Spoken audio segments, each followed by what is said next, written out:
There's about 6 ways to do everything. There's 2 ways that are pretty good. There's 2 ways that'll get you by in a pinch, and there's 2 ways that are likely to kill you.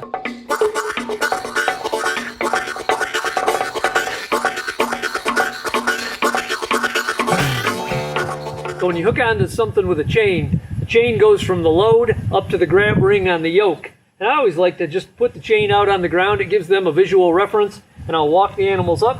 One will step over the chain, then they'll be astride the chain, and then we can go ahead and move to the next phase.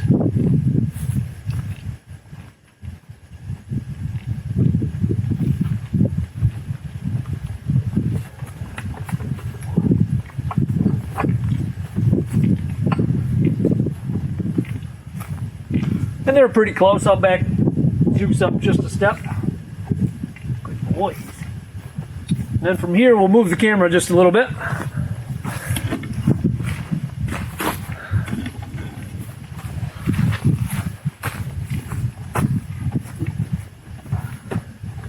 And I'll get out of the way. You can see the yoke has 2 rings on it.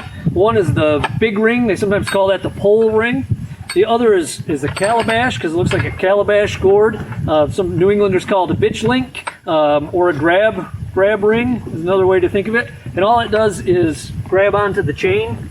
And so what we're looking for, Zeus back, Zeus back, Zeus back, Brutus back 1, back.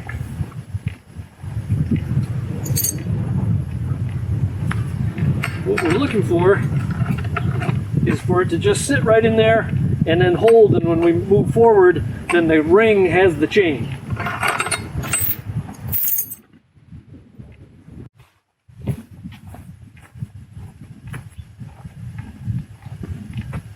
There's a few things to think about when you're hooking to a load. You can see me duck under this yoke. There's an ox logger named Tom Jenkins I interviewed a while back, and he said, don't trust your team, trust that you know your team. And I think that's really good advice. With these guys, they're standing here chewing their cud. We're at home. Things are pretty calm. So if I go ducking under the yoke, I know pretty much what I'm getting.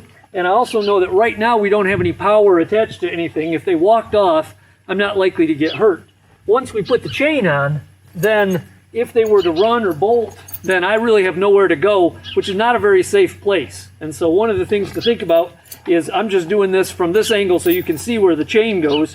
And we just drop it through the grab ring. And it's got a little bit that flops around there, and some teams really, really don't like that, and some teams don't seem to mind it. These guys will put up with about that much chain without it really bothering them, and so we can do that. If I was more concerned about the team bolting, I can always get up in front of the ring. I keep my stick down so it gives them a visual signal that they shouldn't be walking forward, and I can drop the chain through the ring, and at that point I've got pretty good control over the team. Not very good control of the chain apparently, but I've got pretty good control of the team, and I know that they're not likely to invade my space and run anything over, and so then we would be set to go in a more safe way.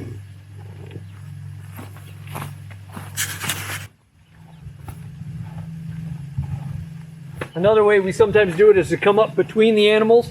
And I always tell people it's a lot like woodworking. There's about 6 ways to do everything. There's 2 ways that are pretty good. There's 2 ways that'll get you by in a pinch. And there's 2 ways that are likely to kill you. And so we want to try to avoid the bad ways of doing things. But knowing that I've got a lot of space here and the team isn't closed in on me, this is a pretty safe way to get up between the animals. What I really want to avoid doing is getting a leg on either side of this chain, because if they took off and bolted, I really don't like my odds. Manage it. It's always a good practice when you start pulling not to let there be a lot of slack in the chain. So I like to step them up one at a time. So step and whoa, whoa, and whoa. And all that does is just takes the slack out of the chain.